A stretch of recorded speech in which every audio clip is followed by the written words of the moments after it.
Será que sabemos realmente aquilo que julgamos saber? Como é que posso ter a certeza que tudo aquilo que penso conhecer não é simplesmente uma ilusão? Assim como Descartes tentou responder a estas questões, Hume apresentou também a sua hipótese de resposta para estes problemas de validade do conhecimento.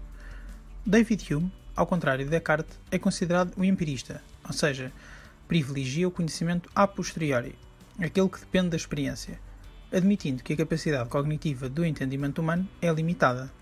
O conhecimento deriva fundamentalmente da experiência, tendo todas as ideias uma base empírica, até as mais complexas.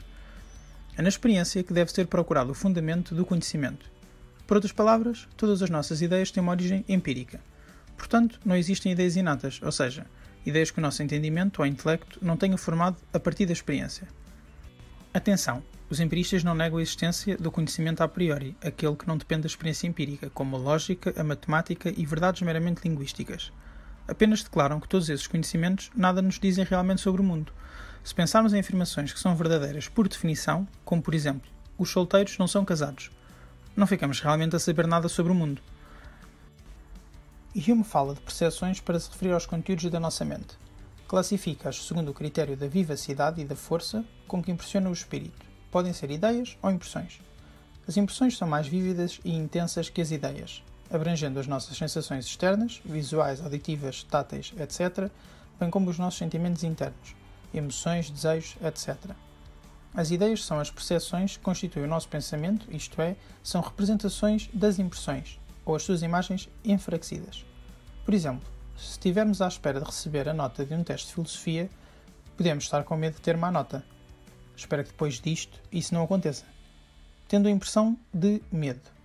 Se mais tarde estivermos a recordar esse momento, estamos a ter uma ideia de medo. Nunca é tão intenso e vívido como a impressão que tivemos.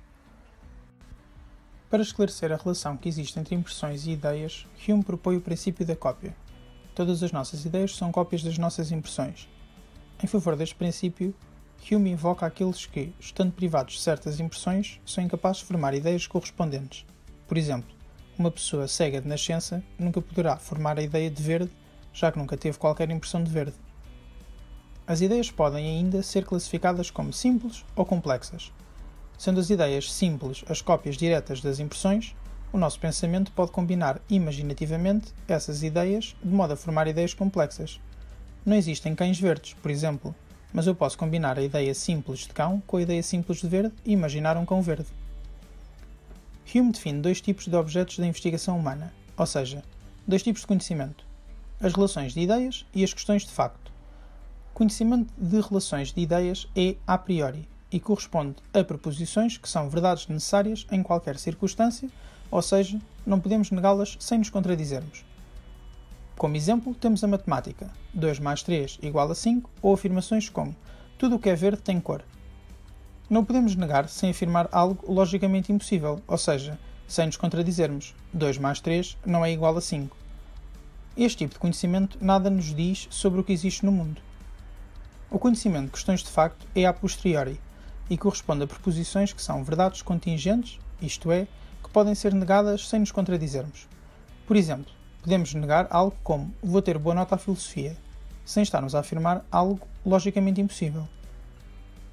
O conhecimento das questões de facto baseia-se na relação de causa e efeito, isto é, na relação de causalidade. Se observarmos um relógio ou cinzas, inferimos que estes são efeitos de certas causas que não observamos, sendo a causa do primeiro um relojoeiro e a do segundo fogo.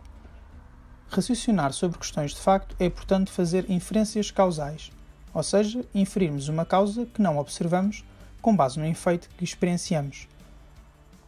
É com base nessas inferências que há muitos factos que esperamos que se verifiquem no futuro. Como é que descobrimos, assim, as causas e os efeitos daquilo que observamos? A partir da experiência, diz-nos Hume. O grande problema que ele coloca é que a relação de causa e efeito é geralmente entendida por nós como sendo uma conexão necessária, que não pode ser negada sem contradição. Porém, só a partir da experiência se pode conhecer a relação entre a causa e o efeito, e não dispomos de qualquer impressão relativa à ideia dessa conexão necessária. A única coisa que percepcionamos é que entre dois fenómenos se verifica uma conjunção constante. Um deles ocorreu sempre a seguir ao outro. Isso leva-nos a concluir que entre eles há uma conexão necessária, o que é um erro, na opinião de Hume. Ou seja, não temos experiência de nenhum poder que faça a causa produzir necessariamente o efeito. O conhecimento dos factos futuros, não sendo rigoroso, equivale a suposição ou probabilidade, assenta em expectativa. A certeza associada a esse conhecimento tem apenas um fundamento psicológico, o hábito ou o costume. O hábito é um guia prático, não é um princípio racional. Por exemplo, pensando em fogueiras e cinzas. Em casos particulares, não conseguimos observar qualquer conexão necessária entre esses dois objetos. Contudo, se virmos repetidamente fogueiras e a seguir amontoados de cinza, acontecerá o seguinte: sempre que estivermos diante de uma fogueira, o hábito conduzir-nos-á à expectativa de observar um amontoado de cinzas depois da fogueira se extinguir. O empirismo de Hume caracteriza-se, portanto, por reduzir a realidade aos fenómenos, algo que tem o nome de fenomenismo, pela crença de que a existência de algo para lá dos fenómenos carece de fundamento, algo que se classifica como ceticismo metafísico, e pela conclusão de que a nossa capacidade cognitiva limita-se ao provável, ceticismo mitigado. Hume afasta-se do ceticismo radical. Este tipo de ceticismo é moderado porque, estando consciente das limitações do entendimento humano, mantém, ao mesmo tempo, uma mente aberta, rejeitando todas as pretensões de conhecimento em questões demasiado distantes da experiência.